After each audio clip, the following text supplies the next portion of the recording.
Please like, share, and subscribe my Manu Kids TV channel. A long time ago, in the mighty kingdom of Persia, there was a great king named Xerxes. He ruled over many lands and people, but one day, he decided he needed a new queen. The king sent messengers throughout the land to bring the most beautiful young women to the palace, so he could choose a queen. Among them was a young Jewish girl named Esther. Esther was an orphan raised by her kind and wise cousin Mordecai. She was not only beautiful but also kind and humble.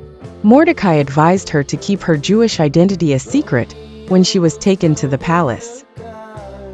After meeting many women, the king was captivated by Esther's beauty and grace. He placed the royal crown on her head and made her the queen of Persia. But Esther's journey was just beginning. In the palace, there was a powerful man named Haman, who was one of the king's top officials. Haman was proud and demanded that everyone bow down to him. Mordecai, however, refused to bow because he worshipped only God.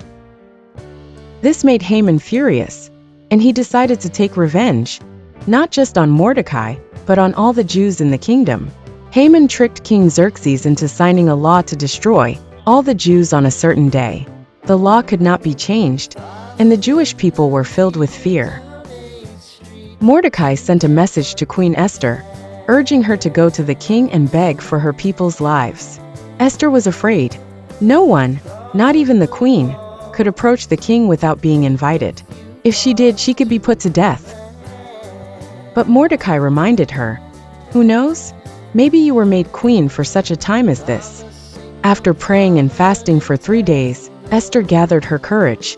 She put on her royal robes and approached the king. When the king saw her, he held out his golden scepter, a sign that she was allowed to speak. Esther invited the king and Haman to a special banquet she prepared.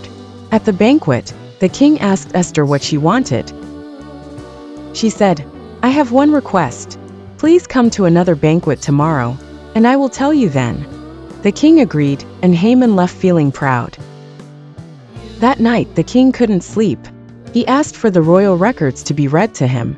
In them, he discovered that Mordecai had once saved his life by exposing a plot to harm him. The king decided to honor Mordecai.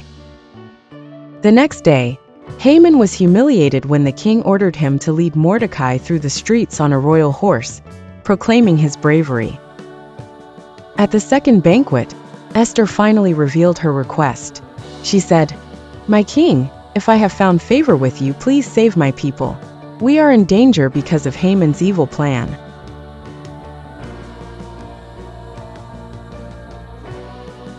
A special feast called Purim was established to celebrate this great victory. To this day, the story of Queen Esther reminds us that God can use anyone, no matter how young or afraid, to do great things.